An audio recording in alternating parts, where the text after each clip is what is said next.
October 12th, 1814, and the Pembroke townhouse blazed with the light of 500 candles, their flames reflected in crystal chandeliers that scattered golden fragments across the ballroom where 200 of London's finest had gathered for the annual event that marked the autumn season's true beginning.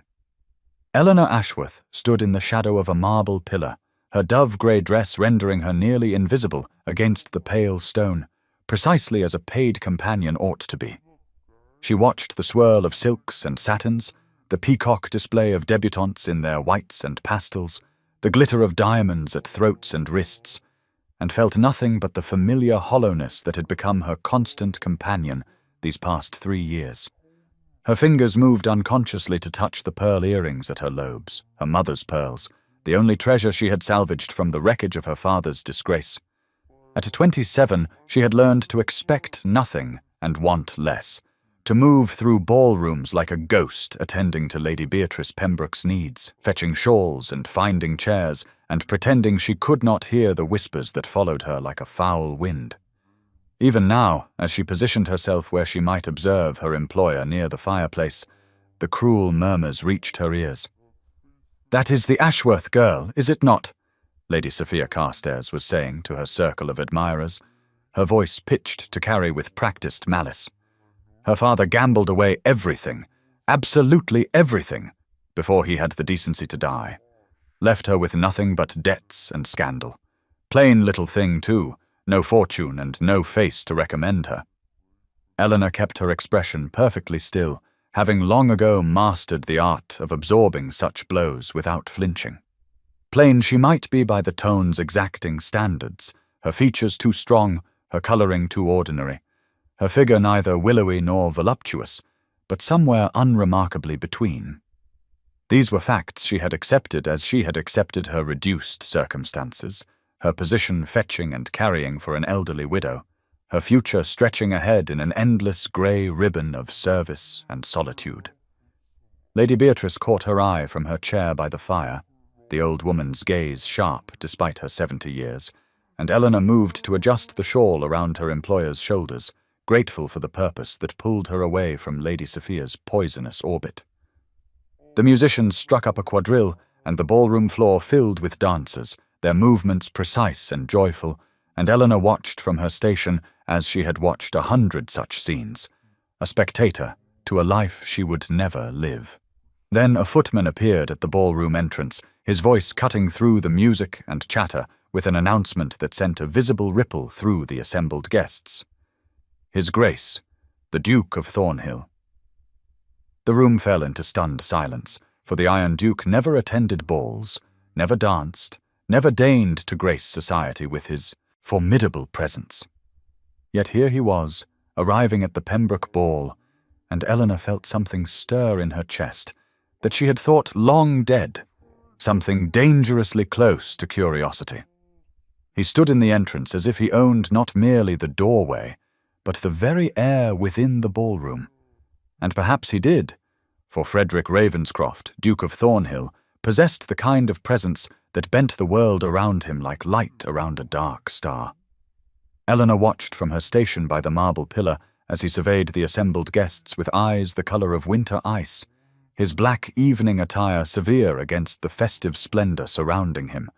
the only point of colour a sapphire pin at his cravat that caught the candlelight and threw blue fire. He was tall, broad-shouldered, with features that might have been carved from the same marble that supported her hiding place,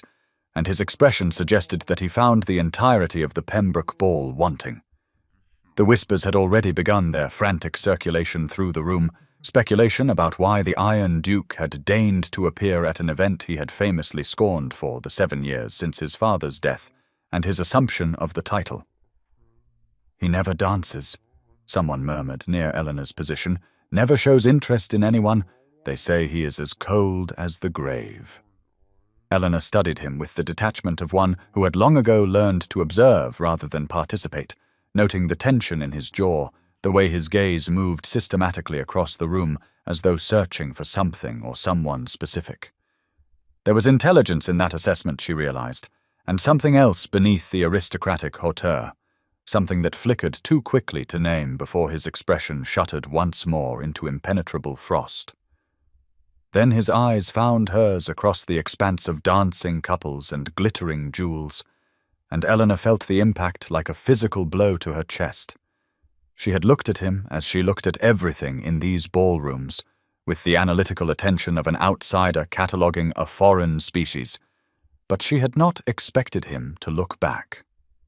For one breathless moment they held each other's gaze, his dark brows drawing together slightly as though she had surprised him somehow, as though a woman in a grey dress standing in shadows had no business capturing the attention of a duke. Lady Sophia's voice cut through the moment like a blade through silk, pitched to carry across the nearby guests. "Look how the Ashworth creature stares at his grace." She laughed with poisonous delight, as though a ruined baron's penniless daughter might aspire to notice from such heights. Someone ought to remind her that companions are meant to be invisible, not gaping at their betters like hungry dogs at a feast. Eleanor dropped her gaze immediately, heat flooding her cheeks despite her best efforts at composure, and when she dared to glance toward the entrance again, she found the Duke still watching her, his expression unreadable, but his attention unmistakable. She retreated further into the shadows, her heart pounding with an emotion she refused to name, and told herself firmly that curiosity about a duke was a luxury she could not afford. Yet she could not quite stop herself from watching as he moved into the ballroom, the crowd parting before him like water before a ship's prow. Lord Thomas Sinclair found his friend standing motionless near the refreshment table, a glass of champagne untouched in his hand, his attention fixed on some point across the crowded ballroom with an intensity that Thomas had not witnessed in years. He followed Frederick's gaze and found it resting on a woman in grey, a plain creature half hidden by a marble pillar, and Thomas felt his eyebrows climb toward his hairline in genuine surprise. "Who is she?" Frederick asked without preamble, his voice pitched low beneath the swell of music and chatter, and Thomas studied the woman more carefully, noting her unremarkable dress. Her position near the elderly Lady Pembroke, the way she held herself apart from the glittering assembly as though she expected nothing from it. "That would be Miss Ashworth," Thomas replied after a moment of recollection, the companion to Lady Beatrice. "Her father was Baron Ashworth before he gambled away the family fortune and shot himself in his study 3 years past. Left the girl with nothing but scandal and debt, from what I understand. She has been earning her keep ever since, invisible to everyone who matters."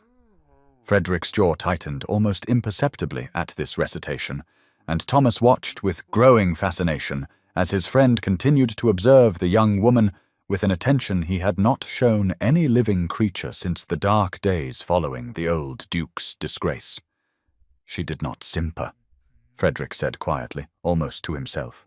And Thomas understood then what had captured the Iron Duke's interest. For Miss Ashworth had looked at Frederick not with the calculating hunger of a debutante or the fawning admiration of a social climber, but with the clear-eyed assessment of an equal, a woman who expected nothing, and therefore could not be disappointed. Across the ballroom, Eleanor had retreated to her station near the conservatory doors, where the cool air seeping through the glass helped calm her inexplicably racing heart, and she was attempting to compose herself when Lady Sophia's voice drifted toward her from a nearby cluster of guests. "I intend to ensure she knows her place before the evening ends," Lady Sophia was saying to her companions with malicious pleasure, her fan fluttering against her silk-clad bosom. "Did you see how she stared at the Duke? As though a creature like her might aspire to attention from such a man. I shall remind her publicly what happens to women who forget their station,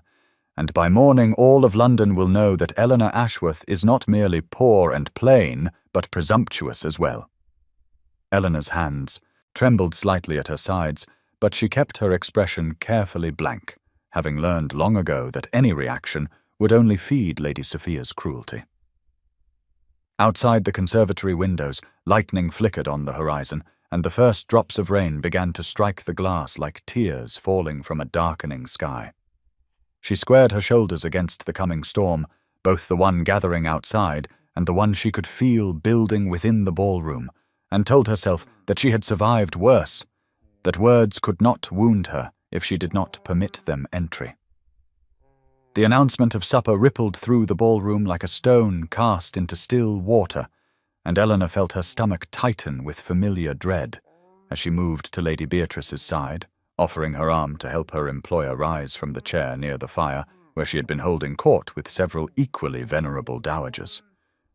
The crowd began its slow migration toward the supper room, a river of silk and satin flowing through gilded doorways, and Eleanor focused her attention entirely on navigating Lady Beatrice through the press of bodies, acutely aware that her grey dress marked her as servant rather than guest in this glittering assembly. She did not see the Duke of Thornhill position himself near the doorway they must pass through, did not notice how his ice-blue eyes tracked their progress across the ballroom floor, but Lady Beatrice's cane caught suddenly on the edge of a Persian carpet, and the elderly woman stumbled forward with a small cry of alarm. Eleanor reached to steady her employer, but another hand was already there, strong fingers closing around Lady Beatrice's elbow with surprising gentleness, and Eleanor looked up to find herself staring directly into the face of Frederick Ravenscroft. "Lady Pembroke," he said, his voice a low rumble that seemed to vibrate through Eleanor's very bones. "Permit me to assist you." The crowd had paused around them, watching with barely concealed fascination, as the Iron Duke guided the elderly widow back to her feet with a courtesy that seemed entirely at odds with his fearsome reputation. Lady Beatrice peered up at him with eyes that sparkled with something that might have been mischief, thanking him warmly and remarking that she had known his grandmother and that he had inherited her excellent manners, if not her patience for foolish people. Frederick's lips twitched almost imperceptibly at this assessment, and then his gaze shifted to Eleanor, who stood frozen at Lady Beatrice's other side, painfully conscious of her plain dress and plainer face beneath the weight of ducal attention. "And this is your companion?"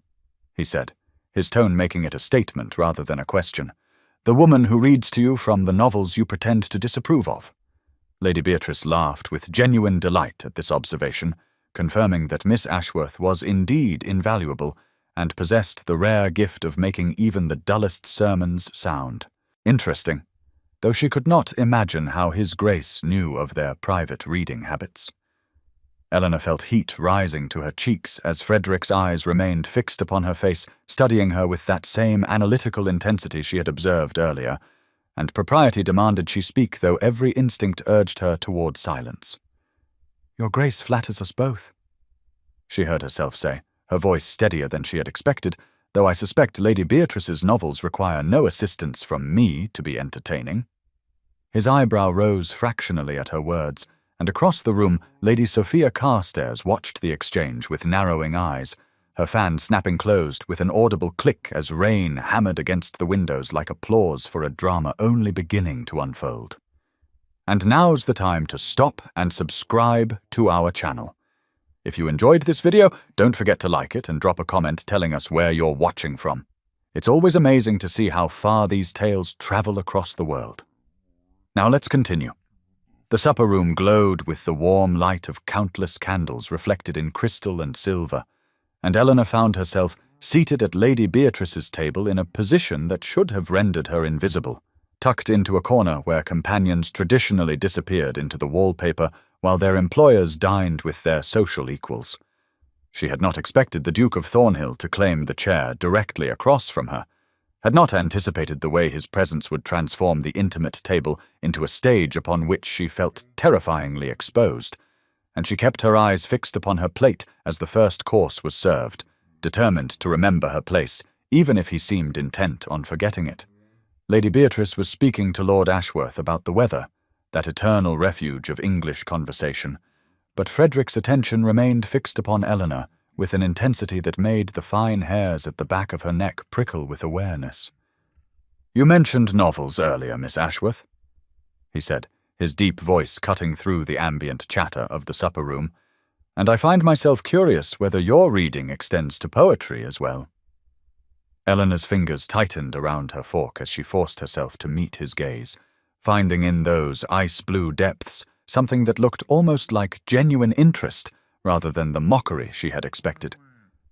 "I read widely, Your Grace." she replied carefully. Poetry included, though I confess I find some of the more fashionable verses rather overwrought for my taste. His eyebrow rose at this admission of preference, and he leaned back in his chair with an expression that suggested she had passed some test she had not known she was taking. Then perhaps you can settle a debate I recently had with my friend Sinclair, he continued, his voice taking on a note of challenge that Eleanor recognized from her father's study, from those long-ago days when she had been permitted to participate in intellectual discourse rather than merely serve it. Sinclair insists that Byron wrote the superior elegy, but I maintain that Wordsworth's reflection on mortality surpasses anything the more celebrated poet produced, particularly the line about thoughts that lie too deep for tears. Eleanor felt her lips part in surprise at his error, and before she could stop herself, before the voice of caution could remind her that correcting a duke was not the behavior of a humble companion, she spoke with the authority of someone who had memorized the poem in question years ago. That line is from Wordsworth's Ode on Immortality, Your Grace, not an elegy, she said, and it refers specifically to the philosophic mind finding strength in human suffering, not to mortality in the general sense. The silence that followed her correction seemed to stretch for an eternity, and Eleanor felt her cheeks flame with mortification at her presumption. But then she saw it, the faintest curve at the corner of Frederick's stern mouth, an almost smile that transformed his cold features into something approaching warmth. Lady Beatrice observed this exchange with an expression of satisfaction that Eleanor was too flustered to notice, while across the room Lady Sophia Carstairs watched the Duke lean toward the companion with naked fury burning in her carefully painted eyes. The musicians struck up the opening strains of a waltz as supper concluded, and Eleanor seized upon the general movement toward the ballroom as her opportunity to retreat, slipping away from Lady Beatrice's table with a murmured excuse about fetching a shawl, desperate to escape the intensity of the Duke's attention and the dangerous warmth it kindled in her chest, for she had forgotten herself during their conversation about poetry, had spoken as though she were still the Baron's daughter, with opinions worth hearing rather than a companion whose thoughts should remain as grey and unremarkable as her dress. She positioned herself near the doorway to the servants' corridor, close enough to attend Lady Beatrice if needed, but far enough from the glittering assembly to reclaim her invisibility, and she pressed her trembling hands against the cool wall behind her, willing her racing heart to slow its treacherous rhythm. She did not see Frederick's eyes follow her retreat across the room, did not notice how his jaw tightened with something that might have been frustration or determination, but she could not miss the bright, carrying voice of Lady Sophia Carstairs as that woman positioned herself at the center of a cluster of society matrons, not 10 feet from where Eleanor stood in shadow. How amusing that Thornhill should waste his time on the Ashworth girl, Lady Sophia declared with a laugh, like breaking crystal, though I suppose even a duke might find novelty in conversing with the daughter of a man who gambled away his family's honor before putting a pistol to his own head. The words struck Eleanor like physical blows, each one landing with precision upon wounds she had thought long scarred over, and she felt the blood drain from her face as the matrons around Lady Sophia gasped with delighted horror at such scandalous gossip delivered so publicly. Her father had not used a pistol, had instead drunk himself to death over 3 agonizing months, but the truth hardly mattered when the lie was so much more entertaining, and Eleanor gripped her mother's pearl earrings with fingers gone cold as she fought to maintain the composure that was her only armor against a world determined to remind her of her worthlessness. She did not realize Frederick had crossed the ballroom until his tall form appeared at her side, his presence parting the crowd like a ship's prow through water,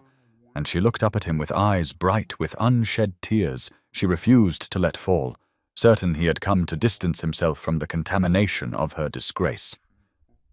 "Miss Ashworth," he said, his voice pitched to carry across the suddenly silent gathering, the 200 guests frozen in anticipation of whatever drama was about to unfold. "I believe you promised me this waltz." The collective intake of breath from the assembled company seemed to steal all the air from the room, and Eleanor stared at him in undisguised shock, her lips parting to refuse, to remind him that companions did not dance, that she had promised him nothing, that he was making a terrible mistake that would cost him far more than it could ever benefit her. But his hand was already extended toward her, steady and certain, and his ice-blue eyes held hers with an expression that dared her to deny him before the watching world. She placed her trembling fingers in his outstretched hand and felt the warmth of him even through the thin barrier of her glove, a heat that seemed to travel up her arm and settle somewhere beneath her breastbone, where her heart had begun to beat with a rhythm that matched the opening measures of the waltz. And then his other hand found the small of her back, and she was being guided onto the dance floor before the assembled company, 200 pairs of eyes tracking their every movement as the Duke of Thornhill positioned a paid companion in the center of the ballroom as though she belonged there, as though her dove-grey dress were silk instead of serviceable wool, as though she were someone worth partnering rather than someone worth pitying. The whispers rose around them like the hissing of rain against the windows, and Eleanor could not bring herself to look at the faces of the watchers, could not bear to see the mockery or outrage or delicious scandal that surely painted their expressions. So instead, she fixed her gaze upon Frederick's sapphire cravat pin and concentrated on not stumbling, on remembering the steps her dancing master had taught her a decade ago, when she had still been the Baron's daughter with prospects, and a future that included ballrooms entered through the front door, rather than the servants' entrance. "You dance beautifully," he said quietly, his voice pitched for her ears alone beneath the swell of the music, and Eleanor felt a bitter laugh catch in her throat at the absurdity of it all, at this impossible moment that could only end in her further humiliation when he tired of whatever game he was playing. "Why are you doing this?" she asked, finally forcing herself to meet those ice-blue eyes that had watched her all evening with an intensity she could not decipher. "What possible purpose can this serve except to make me a greater object of ridicule than I already am?" His hand tightened almost imperceptibly at her back, drawing her a fraction closer than propriety allowed, and she caught the scent of him beneath the candle smoke and perfume of the ballroom, something clean and masculine that made her think of winter forests and crackling fires. "You assume I have a purpose beyond the pleasure of your company," he replied, and though his expression remained as stern as ever, she detected something in his voice that sounded almost like sincerity, almost like genuine regard, and the possibility terrified her more than all of Lady Sophia's cruelty combined. Outside the tall windows, lightning split the sky and thunder rolled across the London rooftops, and Eleanor felt the storm echoing in her own chest as they turned and turned again, his hand warm and steady against her spine, her fingers resting on his shoulder where she could feel the strength of him beneath the fine wool of his evening coat. She smelled of lavender, Frederick noted, not the cloying French perfumes that every other woman in the room had doused herself in, but something simple and honest that suited her far better than the artifice of society, and he found himself wondering what other truths lay hidden beneath her careful composure, what fires burned behind those intelligent eyes that had dared to correct a duke about poetry. The waltz ended, and Eleanor slipped from Frederick's arms before he could speak another word, before the warmth of his hand at her back could weaken her resolve any further, and she moved through the crowd with the practiced invisibility of a woman who had spent 3 years learning to be overlooked, her heart pounding against her ribs like a caged bird desperate for freedom from the confines of hope. She needed air, needed space, needed to remember who she was and what she was not, and so she made her way toward the conservatory doors that led to Lady Beatrice's prized collection of orchids, that glass-walled sanctuary where the humid warmth and the sound of rain against the ceiling might drown out the memory of how it had felt to be held by a duke who looked at her as though she mattered. The conservatory embraced her with its earthy perfume and verdant shadows, the orchids blooming in impossible colors along the iron shelving, their delicate petals trembling in the draught from her entrance, and Eleanor pressed her back against hers, a column wrapped in climbing jasmine, and closed her eyes, willing her racing pulse to slow, willing herself to forget the way Frederick had drawn her closer than propriety allowed, the way his voice had softened when he spoke her name. Through the glass ceiling she could see the storm still raging, rain streaming down in silver rivulets that fractured the gaslight from the ballroom into 1,000 shimmering fragments,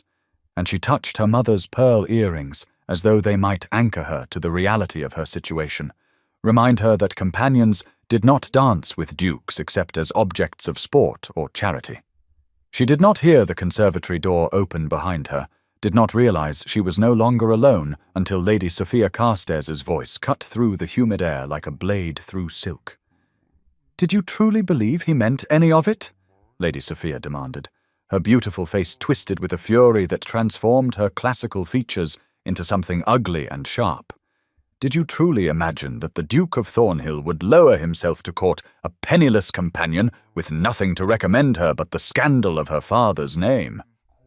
Eleanor straightened against the column, her fingers falling from her earrings to press flat against her grey skirts, and she met Lady Sophia's gaze with a composure she did not feel, the fire she had learned to suppress stirring dangerously in her chest. "I imagine nothing, your ladyship,"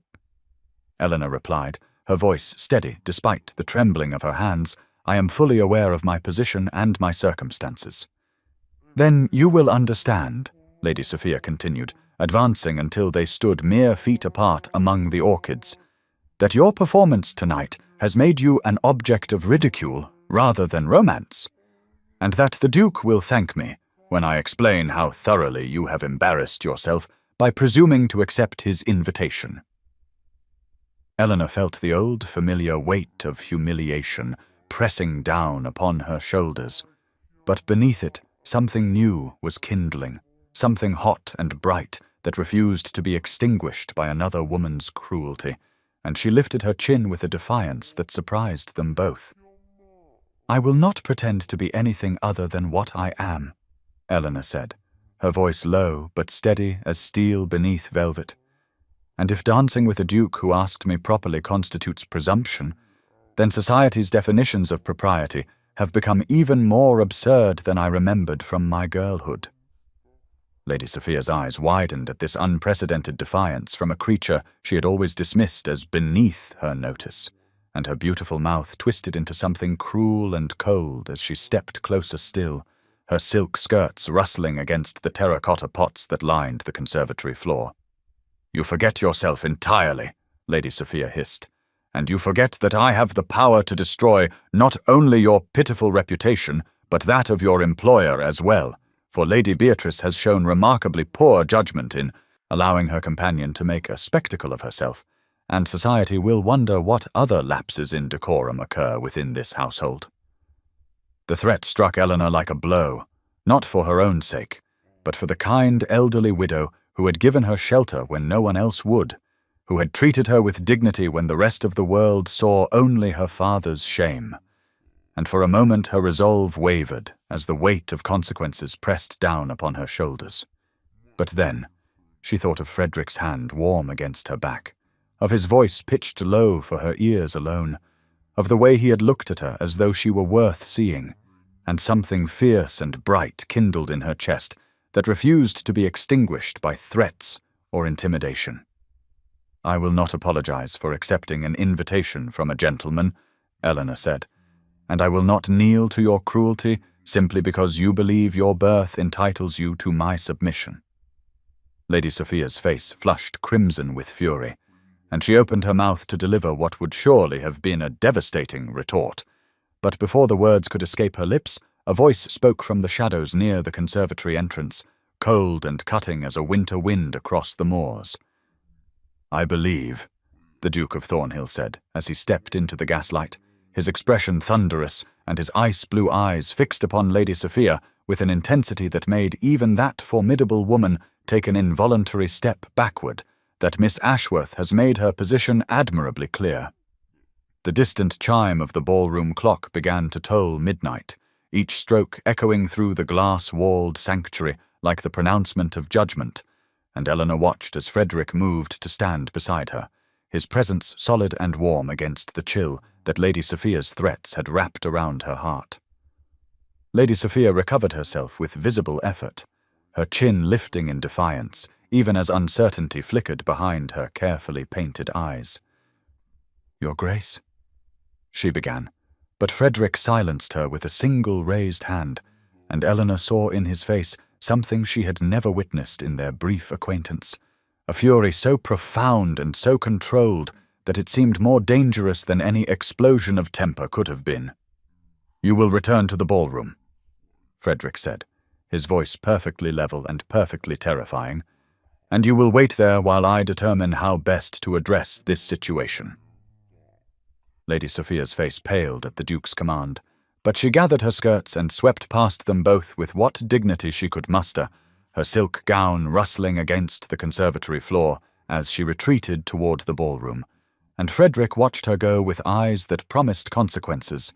before turning to Eleanor with an expression she could not read in the fractured gaslight filtering through the rain-streaked glass above.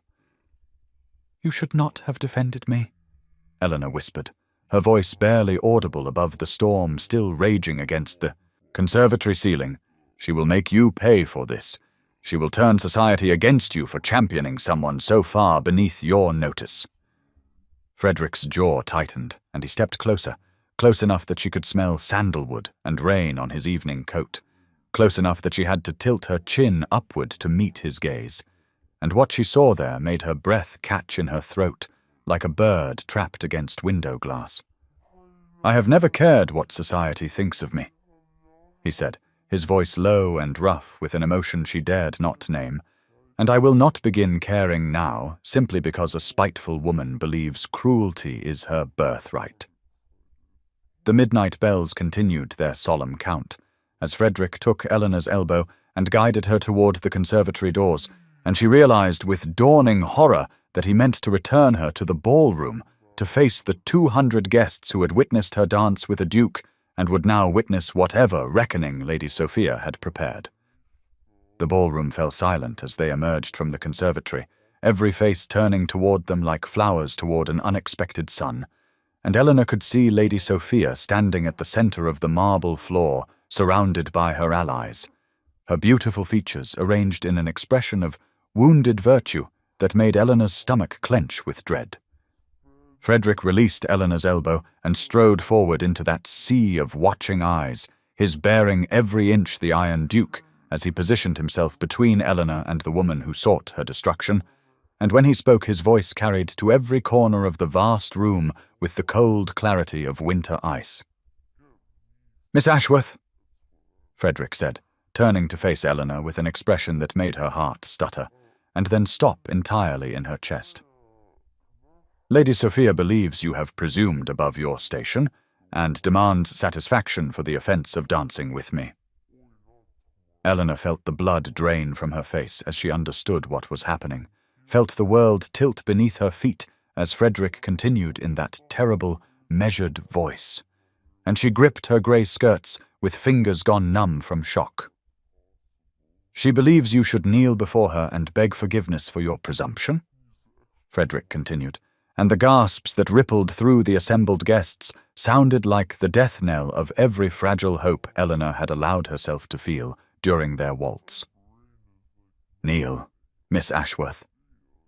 The command hung in the air between them, and Eleanor felt tears prick at her eyes, even as something fierce and unbreakable rose within her chest, something that had survived her father's disgrace and 3 years of invisibility, and could not bend to this final cruelty. She lifted her chin despite the tears gathering like storm clouds in her eyes, and she met Frederick's ice-blue gaze with all the dignity her mother had taught her before the world fell apart. "Make me," Eleanor said, and the silence that followed was absolute. The words hung in the air between them like a challenge written in fire, and Eleanor watched as something shifted in Frederick's ice-blue eyes, something that transformed the cold command she had seen there into an expression so raw and vulnerable that it stole the breath from her lungs and made her heart stutter against her ribs like a caged bird desperate for freedom. The midnight bells continued their solemn toll as the Duke of Thornhill, the man society called the Iron Duke for his unbending pride and his refusal to bow before anyone, slowly lowered himself to one knee on the polished marble floor of Lady Beatrice's ballroom. The collective gasp that rose from 200 throats sounded like the rushing of wind through autumn leaves, and Eleanor felt the world tilt beneath her feet as she stared down at the dark head now bent before her, at the broad shoulders that had never bowed to king or commoner, now curved in deference to a disgraced baron's daughter in a dove-grey dress. "I have spent 32 years refusing to kneel," Frederick said, his voice carrying through the stunned silence with a clarity that reached every corner of the vast room, "and I swore, after my father's disgrace, that I would never again lower myself before anyone who had not earned my respect through the quality of their character rather than the accident of their birth." He lifted his head and met Eleanor's gaze with eyes that burned with an intensity she had never seen in any human face, and she felt tears spill down her cheeks as he continued speaking in that same measured tone that somehow conveyed more emotion than any passionate declaration could have achieved. "Miss Ashworth, you are the only person in this room worthy of deference, for you have endured what would have broken lesser souls and emerged with your dignity and your spirit intact, and I will kneel to no one else for as long as I live."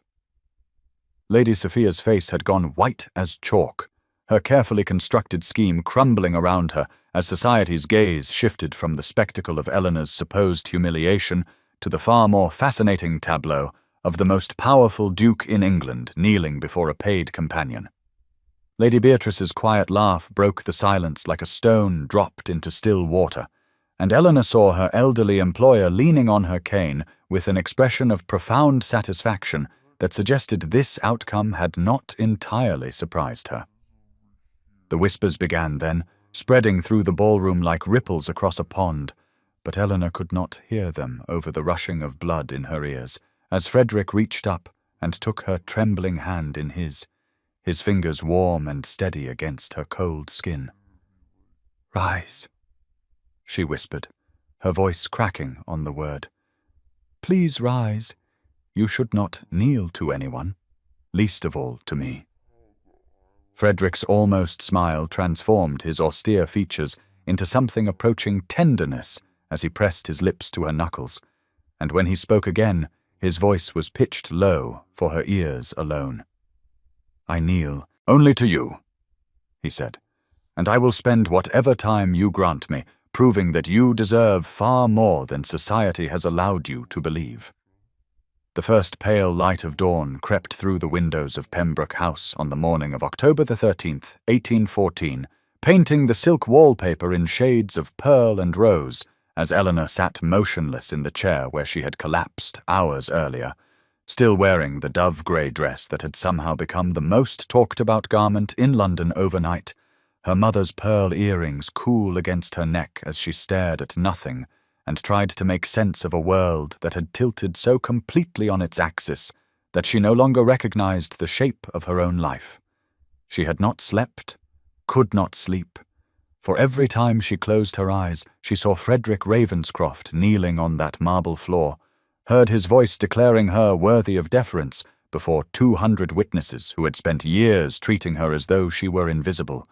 and the memory felt less like something that had actually happened, and more like a fever dream conjured by a mind desperate for validation. It had long since stopped expecting to receive. The rain had stopped sometime in the small hours, and now sunlight broke through the clouds in golden shafts that seemed almost offensive in their cheerfulness, as though the heavens themselves had not witnessed the complete upheaval of everything Eleanor had believed about her place in the world. A soft knock at the door preceded Lady Beatrice's entrance, the elderly widow moving with surprising energy despite the late hour of the previous evening, her cane tapping against the floor in a rhythm that had become as familiar to Eleanor as her own heartbeat over 3 years of service. "You look dreadful, my dear," Lady Beatrice announced with characteristic bluntness, as she settled herself in the chair opposite Eleanor, "and I could not be more pleased about it, for it means you have spent the night thinking rather than dismissing what happened as some elaborate jest at your expense." Eleanor opened her mouth to respond, but found that words had abandoned her entirely, leaving only a hollow ache in her chest where hope and terror warred for dominance in equal measure. Lady Beatrice's expression softened as she reached across the space between them and took Eleanor's cold hand in her own wrinkled fingers, and when she spoke again, her voice carried a weight of intention that made Eleanor's breath catch. "I invited him, you know," Lady Beatrice said quietly, her eyes holding Eleanor's with an intensity that belied her years. "I wrote to the Duke of Thornhill 3 weeks ago and told him there was someone at my ball he needed to meet, someone whose worth society had criminally overlooked, and I must confess I did not expect him to respond quite so dramatically, but I cannot say I am disappointed with the results." Before Eleanor could process this revelation, a footman appeared in the doorway bearing a simple arrangement of herbs bound with blue ribbon, and Eleanor's hands trembled as she accepted the bouquet and recognized rosemary for remembrance, sage for wisdom, and thyme for courage, practical plants carrying meanings that spoke louder than any hothouse roses ever could. The afternoon light of October 15th, 1814, fell through the tall windows of Pembroke House in shades of amber and gold, casting long shadows across the parlour floor where Eleanor sat with her hands folded in her lap and her heart beating a rhythm of barely contained anxiety as she waited for the Duke of Thornhill to be announced, 2 days having passed since the ball that had upended everything she thought she knew about her place in the world,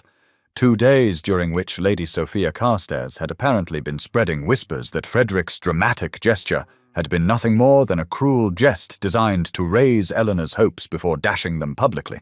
And though Eleanor told herself she did not believe such poison, some treacherous part of her heart had spent 48 sleepless hours wondering if the gossips might be right. When the butler announced his grace and Frederick strode into the room carrying a leather-bound volume that Eleanor recognized immediately as the collection of poetry they had discussed at supper, her breath caught in her throat and refused to release until Lady Beatrice rose with suspicious speed and declared that her rheumatism required her to rest in the adjoining room, leaving the door pointedly ajar as she retreated with a knowing smile that made Eleanor want to simultaneously embrace and throttle her employer. "You came," Eleanor said, and immediately felt foolish for stating something so obvious, but Frederick's expression softened in a way that made the hard lines of his face appear almost gentle as he settled into the chair across from her, close enough that she could smell the sandalwood of his soap and see the small imperfections in his cravat that suggested he had tied it himself rather than allowing his valet the honor. "I told you I would kneel to no one else," he replied, "which means I must spend considerable time in your presence to fulfill that promise, and I find the prospect does not displease me in the slightest." The silence that followed was not uncomfortable, but rather charged with unspoken questions, and Eleanor found herself studying the book in his hands rather than meeting his penetrating gaze until he spoke again in a voice that had lost some of its aristocratic polish. "My father was not merely a duke who failed in his duties," he said quietly. "He was a man who gambled away my mother's dowry, drove her into a scandal that forced her from society, and then had the poor grace to die before I could make him answer for any of it. So you see, Miss Ashworth, when I heard the whispers about your father's disgrace, I did not see a woman diminished by her circumstances, but rather a kindred spirit who understood what it meant to carry a name that others used as a weapon." Eleanor felt tears prick at her eyes as she finally lifted her gaze to meet his, seeing for the first time the wounds that lay beneath the Iron Duke's impenetrable facade. And in that moment of shared vulnerability, something shifted between them that felt less like the beginning of a courtship, and more like the recognition of two souls who had been wandering in the same darkness and had finally found each other. The evening of October 20th, 1814, found Eleanor ascending the marble steps of Thornhill House with her heart lodged somewhere in her throat, 1 week having passed since the ball that had transformed her from invisible companion to the subject of every whispered conversation in London. And though Lady Beatrice walked beside her, with the steady tap of her cane providing a familiar rhythm of reassurance, Eleanor could not shake the feeling that she was walking into a dream from which she would inevitably wake to find herself once more relegated to the shadows where women of her station belonged. Frederick met them in the entrance hall himself, rather than allowing a butler to perform the office, and something in the way his eyes found Eleanor's face before acknowledging Lady Beatrice made her pulse quicken despite her determined efforts to maintain the careful guard she had spent 27 years constructing around her foolish heart. The library, when they reached it, stole whatever breath remained in Eleanor's lungs, for the room stretched upward through 2 stories of leather-bound volumes and polished mahogany shelves that seemed to contain every book ever written, and the evening light falling through tall windows caught dust motes dancing in the air like golden snow as Eleanor stood frozen in the doorway, trying to comprehend that such a sanctuary of words existed in the world. Lady Beatrice settled herself in a wing chair near the fireplace with suspicious swiftness, declaring that the warmth was precisely what her rheumatism required, and that the young people should feel free to explore while she rested her eyes, a transparent maneuver that Frederick acknowledged with the barest twitch of his lips, before guiding Eleanor deeper into the stacks, with a hand that hovered near the small of her back without quite touching. "You mentioned at supper that you admired Mrs. Radcliffe," he said quietly, as they walked between towering shelves, and Eleanor nodded mutely because speech seemed impossible when she was surrounded by more books than she had seen in her entire life, and accompanied by a man who had knelt before her in front of 200 witnesses and somehow expected her to believe it meant something real. He stopped before a particular section and withdrew a volume that Eleanor recognized instantly as a first edition of The Mysteries of Udolpho, and when she reached out to touch the leather binding with trembling fingers, her hand brushed against his, and neither of them pulled away. "You collected these?" she whispered, looking up at him with wonder. Breaking through her carefully maintained composure, "You read novels that society dismisses as frivolous," and he held her gaze with an intensity that made her knees feel decidedly unreliable as he replied that he had learned long ago that the opinions of society were worth considerably less than the paper they were printed on. By the fire, Lady Beatrice snored softly, and in the golden evening light filtering through the windows, Eleanor allowed herself, for the first time, to imagine that perhaps this impossible thing between them might be real after all. The morning of October 28th, 1814 arrived with a chill that had nothing to do with the autumn wind rattling the windows of Pembroke House, for Eleanor sat in the breakfast room with a letter clutched in her trembling fingers, and her carefully constructed world crumbling around her like ash. 2 weeks having passed since the ball that had given her foolish heart permission to hope. And now this single sheet of paper, threatening to destroy everything she had spent years protecting. The handwriting was unfamiliar, but the malice behind the words was unmistakable, each line detailing with cruel precision the location of the modest cottage outside London where Mrs. Agnes Fleming resided, the monthly sum Eleanor sent from her wages to keep her aunt fed and sheltered, the shame of having a relative who had been cast out by her own family for the crime of marrying beneath her station, and then having the poor judgment to outlive a husband who left her nothing but debts and disgrace. Eleanor knew without seeing a signature that Lady Sophia Carstairs had finally found the weapon she needed, for the letter made clear that unless Eleanor withdrew from the Duke of Thornhill's attentions immediately and publicly, the Ton would learn that the companion who had dared to dance above her station was also secretly supporting a penniless aunt whose very existence proved that disgrace ran through the Ashworth blood like a hereditary disease.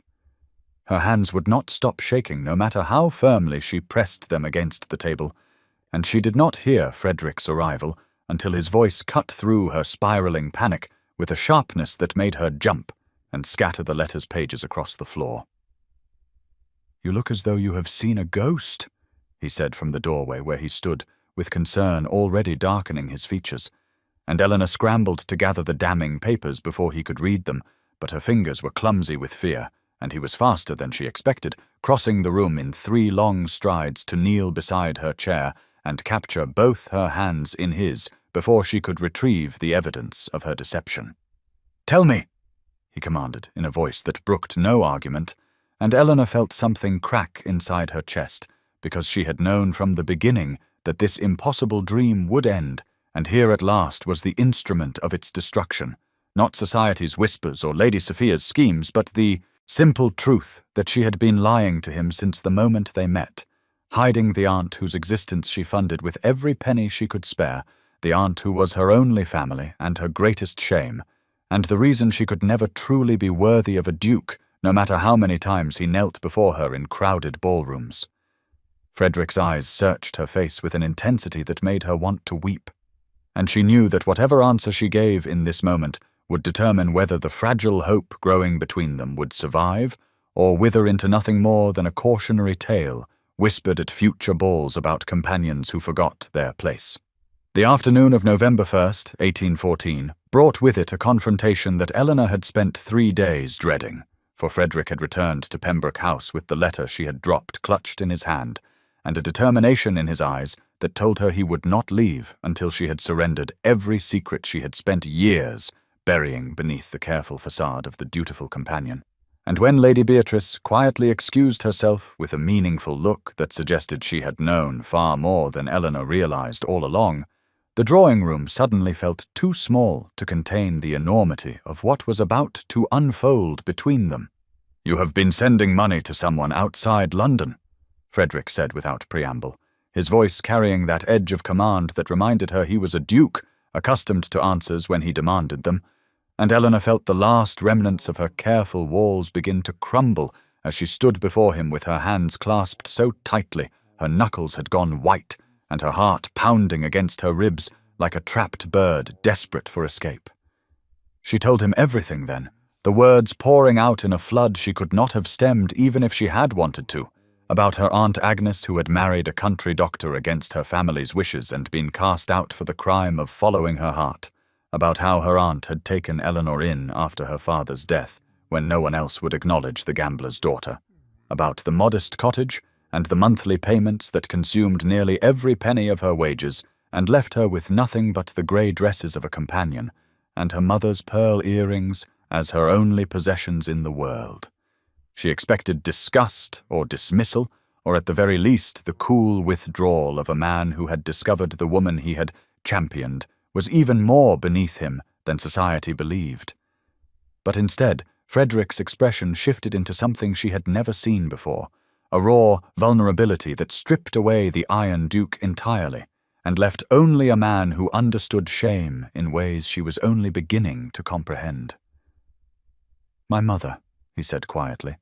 "lives in a cottage in Devon where I have hidden her from society for 8 years because my father's disgrace nearly destroyed her mind, and the tone's cruelty would have finished what his actions began." Eleanor stared at him as the November chill pressed against the windows, and her entire understanding of this man reformed itself around this single devastating admission, and when he stepped closer and took her trembling hands in his, she did not pull away, even though every instinct honed by years of disappointment screamed that this, too, would prove to be a dream.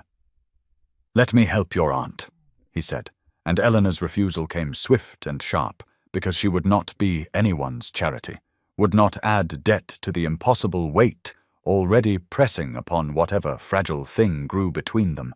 and their voices rose for the first time as they argued about pride and practicality and the difference between accepting help and accepting pity. She nearly fled the room twice, but each time his hand caught her arm and his eyes held hers, and somehow, impossibly, by the time the weak November sun had faded into grey twilight, she found herself seated beside him on the settee with her head resting against his shoulder, and the terrifying realization dawning that she had never felt safer in her entire life. The evening of November 5th, 1814, painted the London sky with ribbons of smoke and scattered sparks as Guy Fawkes' night transformed the city into a canvas of flame and shadow, and Eleanor found herself standing on the terrace of Lord Thomas Sinclair's townhouse,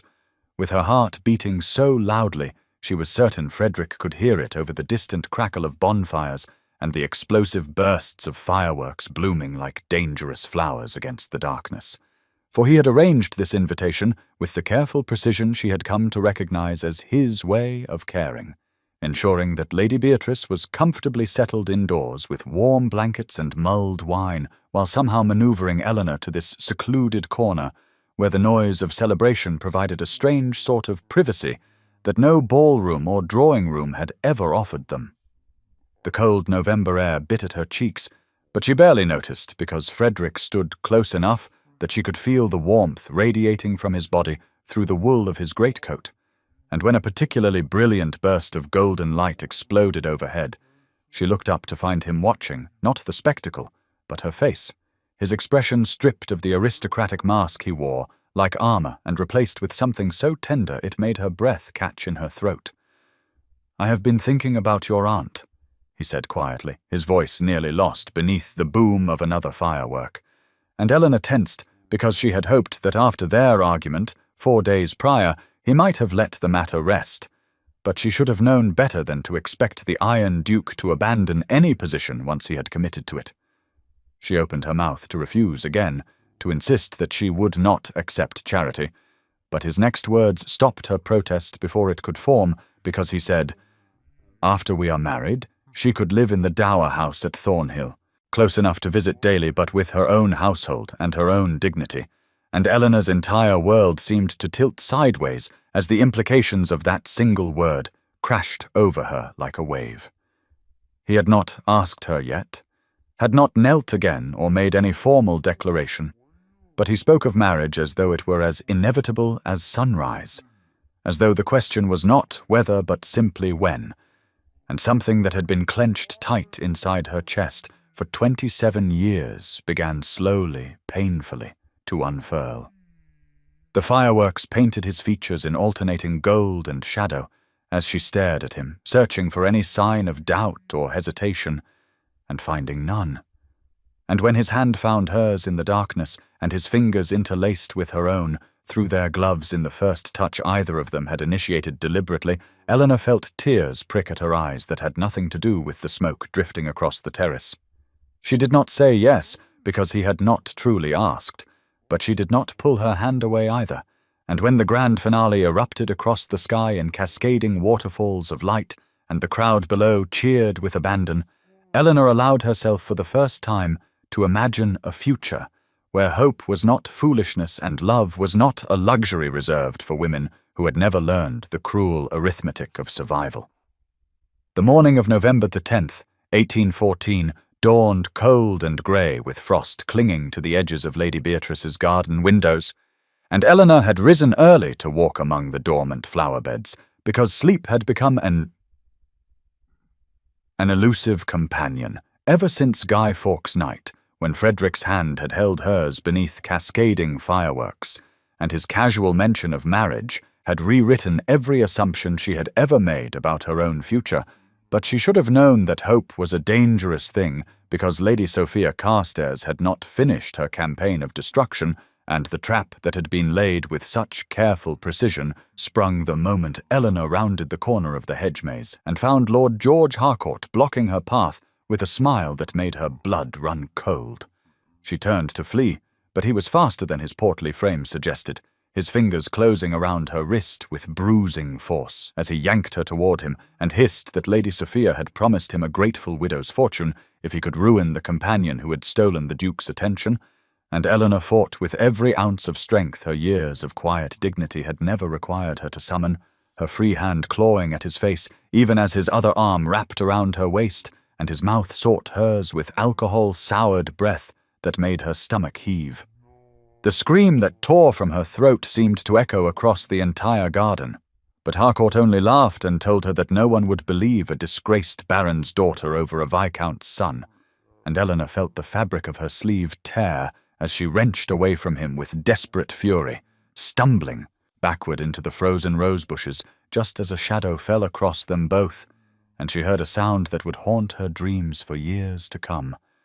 The primal roar of Frederick Ravenscroft unleashing every ounce of rage he had spent a lifetime containing behind the mask of the Iron Duke.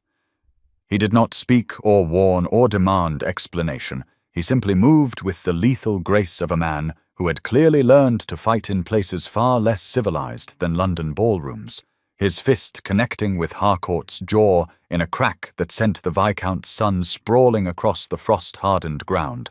And when Harcourt tried to rise, Frederick struck him again and again until blood splattered across the white roses, and Eleanor's voice finally broke through his fury with a plea that was equal parts terror and wonder. "Frederick," she whispered, and he stopped with his fist raised and his chest heaving and his eyes wild with something that looked like love transformed into violence. and when he turned to her, she saw that his knuckles were split and bleeding, and his cravat had come undone, and he had never looked less like a duke or more like a man who would burn down the entire world to keep her safe. He crossed to her in 3 strides and gathered her against his chest with hands that trembled despite their strength, and Eleanor clung to him among the ruined roses while Harcourt groaned on the frozen ground, and the November wind carried the sounds of servants finally responding to her screams.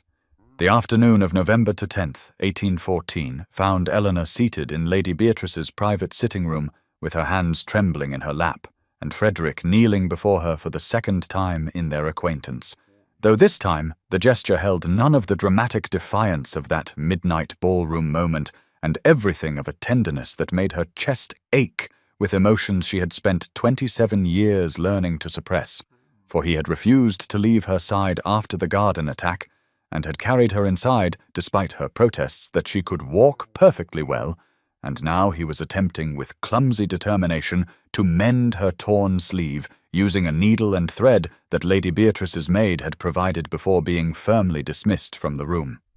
"You are making it worse," Eleanor whispered, her voice still rough from the screams that had torn from her throat in the garden, and Frederick looked up at her with such fierce concentration that she almost laughed despite the horror still coursing through her veins, his split knuckles leaving small spots of blood on the grey fabric as he attempted another stitch that puckered the material in a way that would have made any seamstress weep.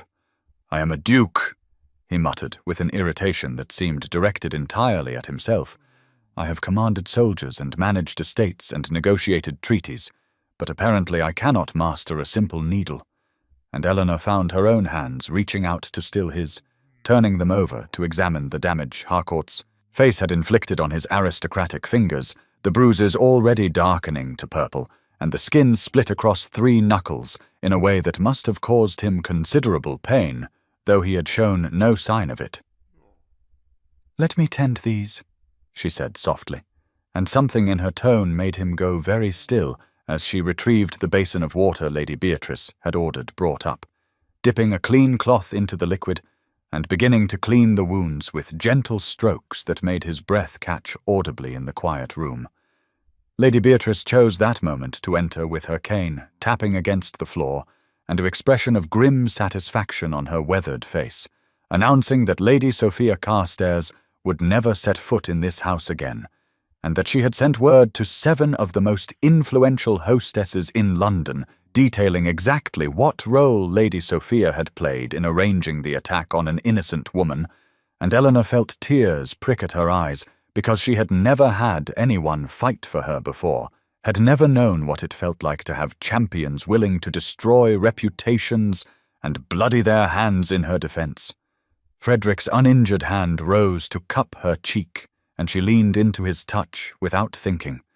And when Lady Beatrice loudly announced that she needed to check on something in the hallway, and the door clicked shut behind her, Eleanor found herself looking into eyes that held no trace of the Iron Duke, and every evidence of a man who had discovered something precious he would never willingly release. "I almost kissed you in the garden," he confessed, his thumb tracing the path of a tear down her cheek, and Eleanor's response was barely a breath as she replied that he should have, and the space between them narrowed to mere inches before Lady Beatrice's cane tapped loudly on the door in warning,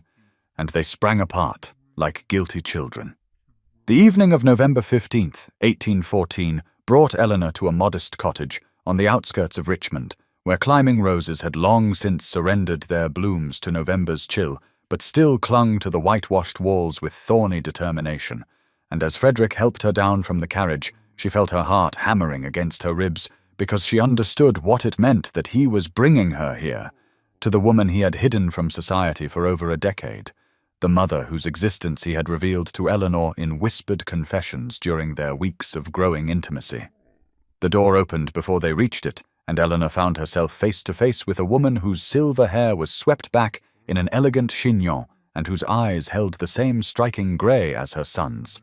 Though where Frederick's gaze could turn to ice, this woman radiated a warmth that immediately eased the tension coiling in Eleanor's chest, and when the Dowager Duchess of Thornhill smiled, it was like watching the sun break through clouds that had lingered too long over a winter garden. "You must be Eleanor," she said, reaching out to clasp both of Eleanor's hands in her own.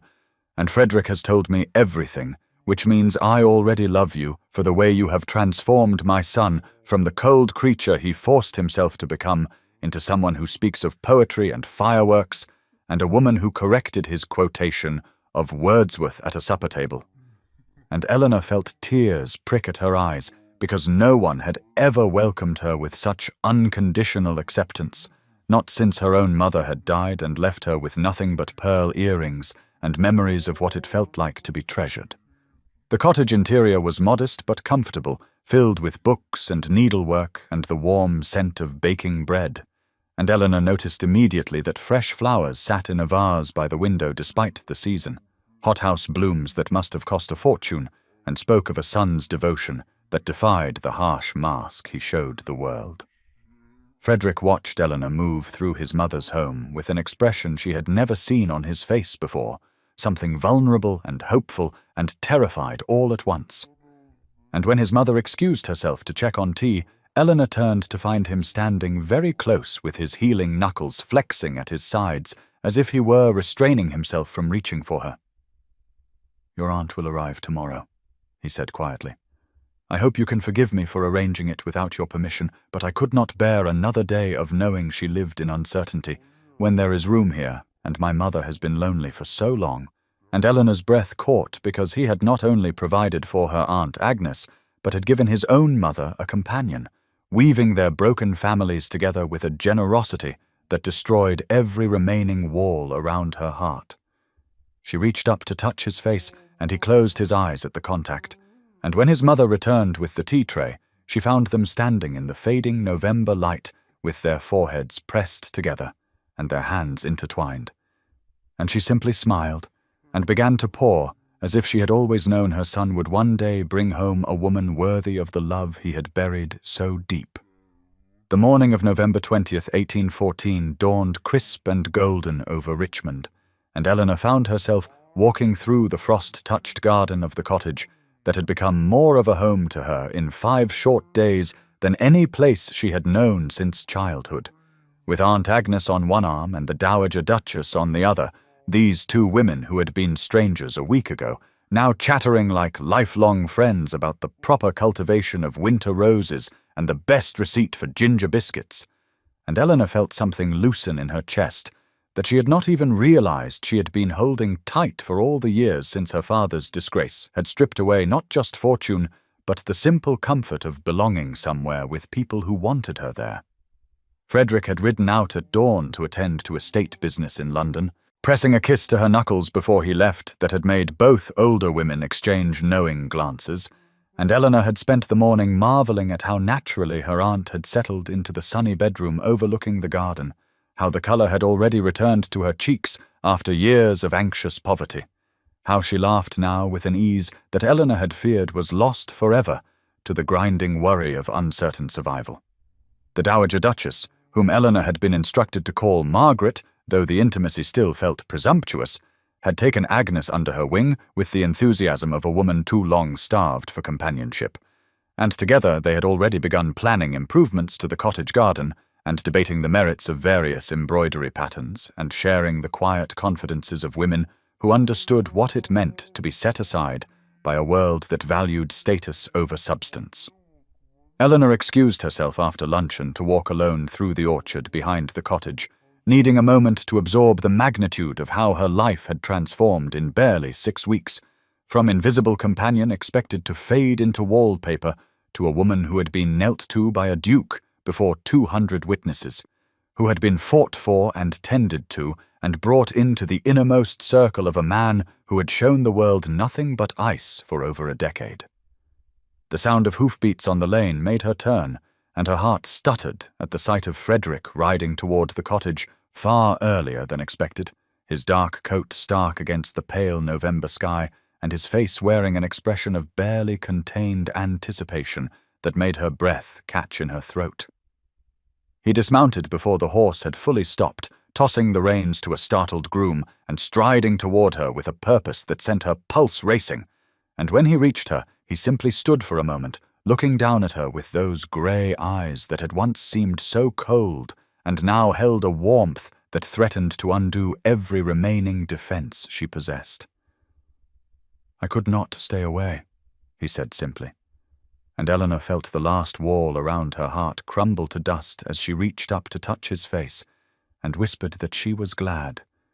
so very glad, that he had come home. The afternoon of November 22nd, 1814, found Eleanor standing in the drawing-room of the Richmond cottage with her hands clasped tightly before her and her heart beating so fiercely she was certain everyone in the room could hear it, for Frederick had arrived an hour ago with Lord Thomas Sinclair and a formal gravity to his bearing that had sent both Margaret and Aunt Agnes retreating to the garden with knowing smiles and whispered excuses about needing to inspect the winter preparations for the rose beds.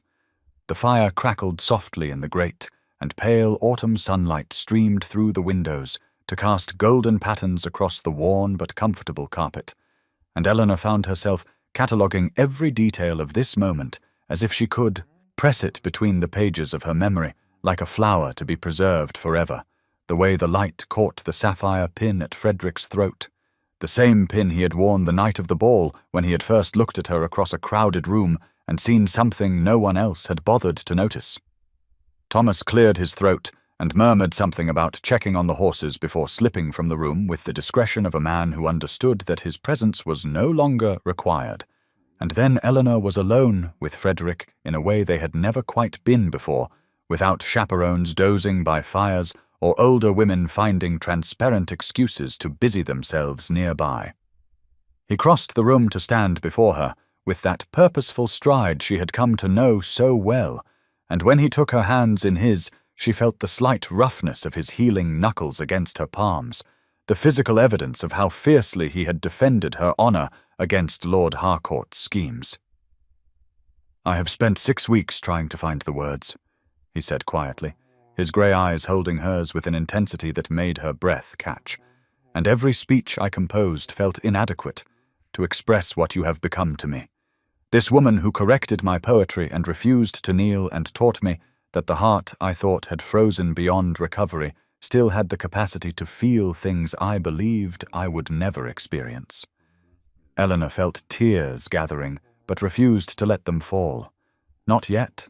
Not when he was looking at her like she was the answer to every question he had ever been afraid to ask. "You transformed me, Eleanor," he continued, and his voice carried a roughness that betrayed the depth of emotion beneath his careful control. "From a man who wore coldness as armour into someone who races back from London because a single day without seeing your face feels like a punishment I no longer deserve." He released one of her hands to reach into his coat pocket and withdrew a small velvet box that made her heart stutter and then race forward with almost painful intensity. "This ring belonged to my grandmother," he said, opening it to reveal a delicate band of gold set with a single pearl surrounded by tiny diamonds that caught the light like captured stars, and she was the last woman in my family who married for love rather than advantage, and I have been saving it for someone worthy of that legacy. He sank to one knee before her, this man who had knelt to no one until her, and Eleanor felt the tears finally escape as he looked up at her with his heart completely exposed. "Eleanor Ashworth,"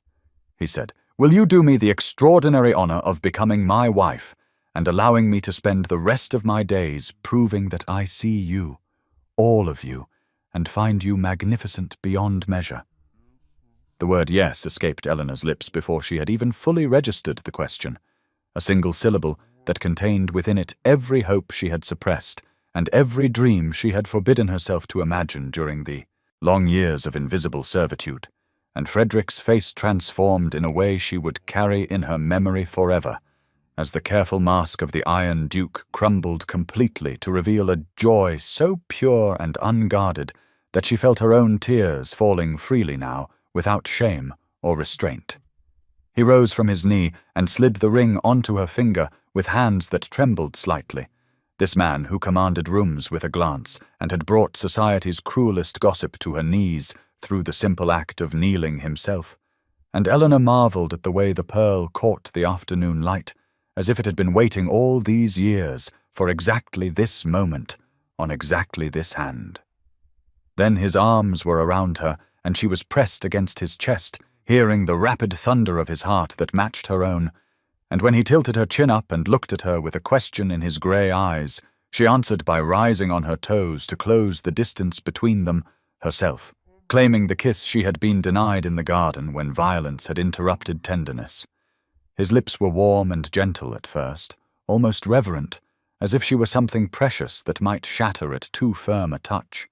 But when her fingers curled into the lapels of his coat, and she pressed closer, he made a sound low in his throat and deepened the kiss, until Eleanor understood why poets wrote of drowning in another person. When they finally parted, they were both breathing unsteadily, and Frederick rested his forehead against hers with his eyes still closed, and whispered that he had been waiting his entire life for her, without knowing she was what he sought. That the coldness everyone saw was merely the absence of anyone worth warming himself for, until a woman in a grey dress looked at him across a ballroom with intelligent eyes and absolutely no interest in his title. Eleanor laughed through her tears and told him she had been quite interested in his title, specifically in how absurd it was that such a thing should matter more than the character of the man who bore it, and his answering laugh was a sound she suspected few people had ever heard from the formidable Duke of Thornhill. The door burst open then to admit Margaret and Aunt Agnes, who had clearly been watching from the garden window and could no longer contain themselves, and Eleanor found herself embraced by both women simultaneously, while Frederick stood back with an expression of bemused contentment that looked entirely foreign on his severe features. Thomas appeared in the doorway with a bottle of champagne he had apparently been holding in reserve for exactly this outcome, declaring that it was about time Frederick stopped being a besotted fool in private and made it official, and the small cottage parlour filled with laughter and tears and the clinking of hastily gathered glasses raised in celebration of a future none of them had dared to imagine. 6 weeks ago, when Eleanor had stood invisible against a ballroom wall believing that love was not written in her stars, the morning of November 25th, 1814, dawned crisp and golden over London as Eleanor stood before the mirror in her chamber at Pembroke House while Lady Beatrice's maid arranged the final touches on her wedding gown, a creation of ivory silk that Lady Beatrice had insisted upon commissioning, despite Eleanor's protests about expense and propriety, declaring that she would not see her companion married in grey when she had spent 2 years watching the girl fade into walls she had never belonged against in the first place. The gown was simple by ton standards, but exquisite in its restraint, with seed pearls scattered across the bodice like stars, and a train that whispered across the floor with each movement. And Eleanor found herself staring at her reflection, as if looking at a stranger who had somehow stepped into her skin and transformed it into something luminous. Her mother's pearl earrings caught the light as they had on the night of the ball 6 weeks ago,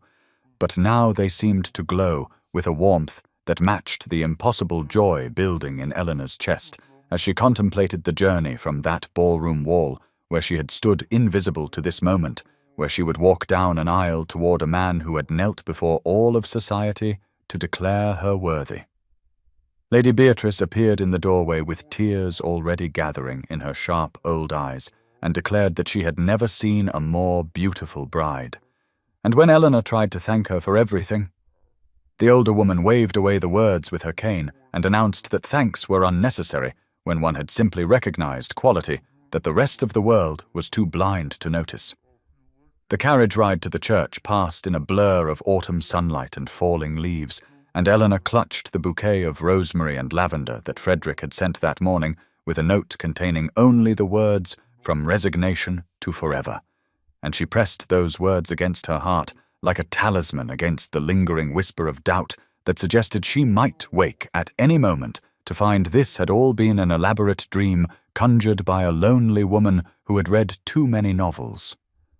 But then the carriage stopped and the church doors opened, and Eleanor saw Frederick waiting at the altar in his immaculate black coat with the sapphire pin at his throat, and an expression on his face that obliterated every remaining shadow of uncertainty. For the Iron Duke was looking at her as if she were the sunrise after an endless winter, and she understood finally that this man who had never knelt to anyone had been waiting his whole life to bow before someone worthy of the gesture. She walked toward him on steady feet, with her chin lifted and her heart full, and when she reached his side and he took her hand in his, she felt the slight tremble in his fingers that betrayed the depth of emotion beneath his composed exterior. The ceremony passed in a sacred blur of vows and promises and the weight of his grandmother's ring finding its permanent home on her finger,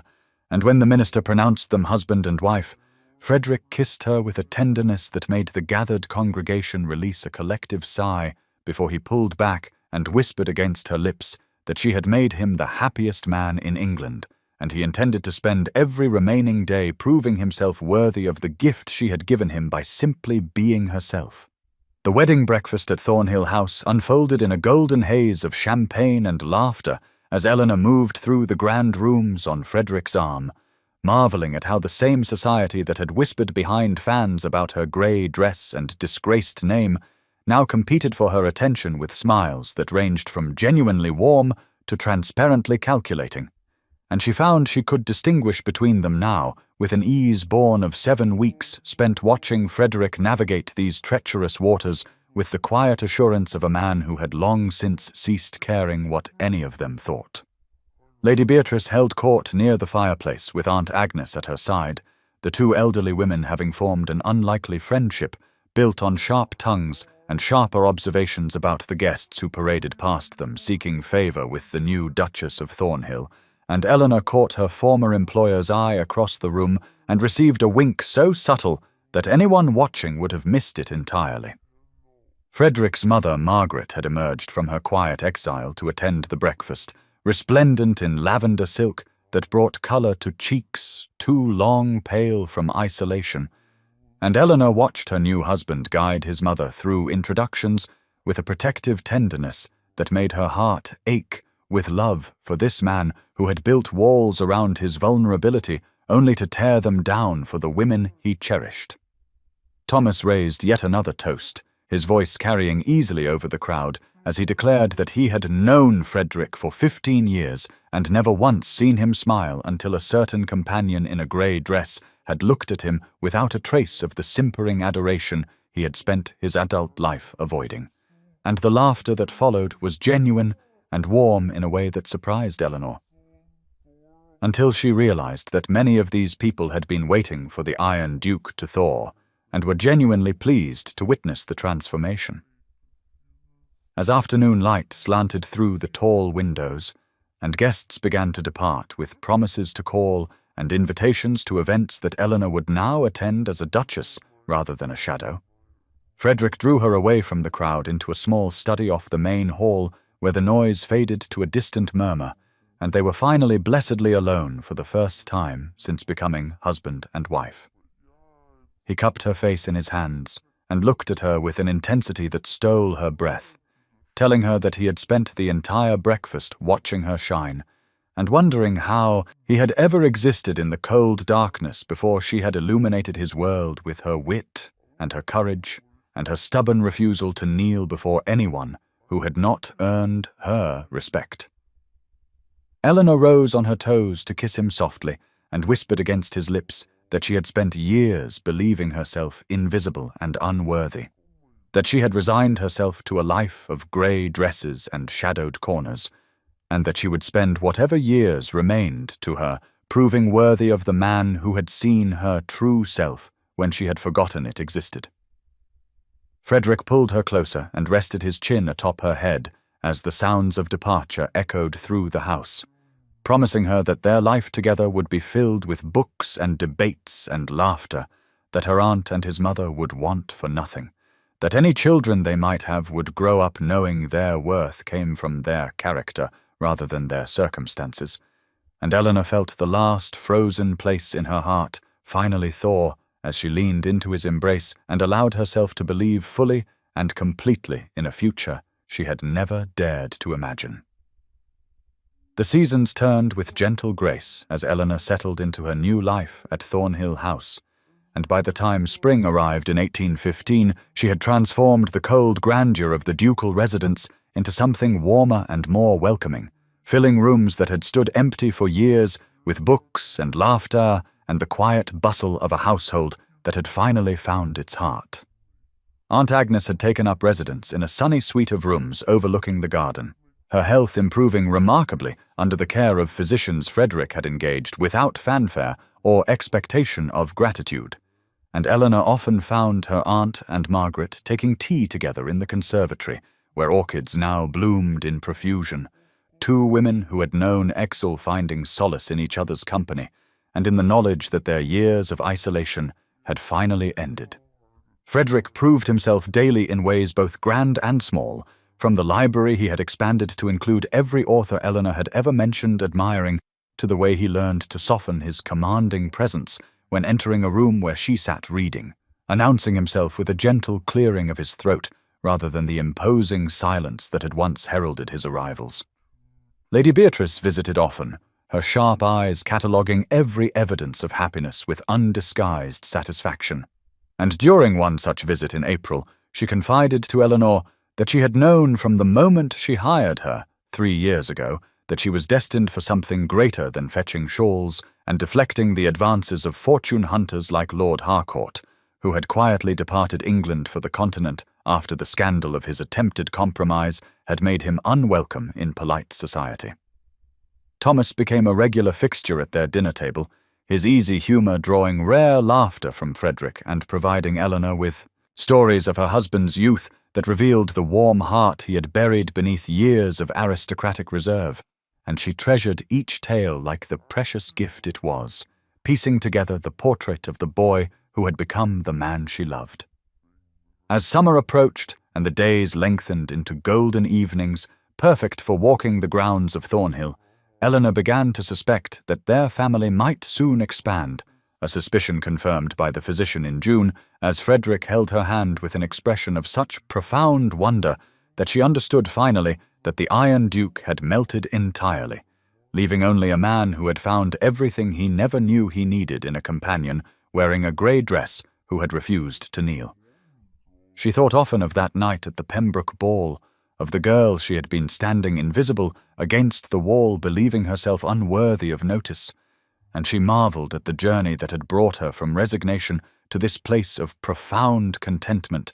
where she was seen and valued and loved, not despite her sharp wit and stubborn pride, but because of them.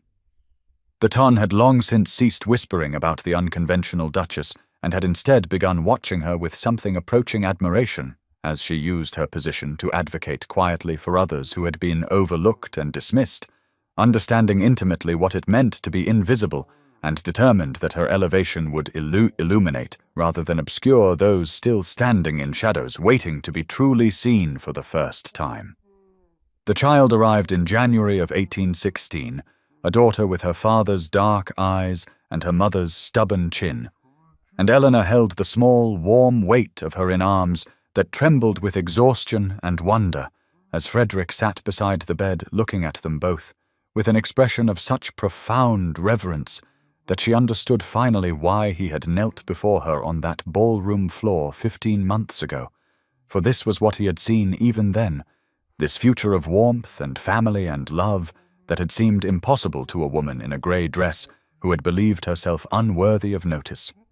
They named her Charlotte Margaret after both grandmothers,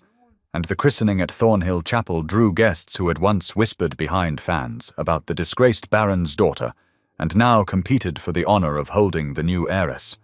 And Eleanor watched their simpering attentions with the quiet amusement of a woman who no longer needed their approval, but accepted it nonetheless as her due. Aunt Agnes wept openly during the ceremony, her tears those of a woman who had spent years in modest exile, believing her niece condemned to the same fate. And Margaret stood beside her with a hand on her arm, providing silent comfort, while Lady Beatrice declared loudly to anyone who would listen that she had known from the first moment she hired Eleanor that the girl was destined for greatness, conveniently forgetting the 3 years during which she had kept her, fetching shawls and deflecting unsuitable suitors. Frederick held Charlotte with the careful intensity of a man terrified of breaking something precious, his large hands cradling her tiny form as he walked the nursery in the small hours when Eleanor needed rest, and she would wake sometimes to find his side of the bed empty, and would follow the sound of his low voice to find him telling their daughter stories of her mother's courage, of the night she had refused to kneel, of the moment he had known that this woman with her sharp wit and quiet dignity would be the making of him. Thomas stood as godfather and took his duties with surprising seriousness, visiting weekly with toys and books and the latest gossip from a ton that had fully embraced the unconventional love story of the Iron Duke and his companion bride,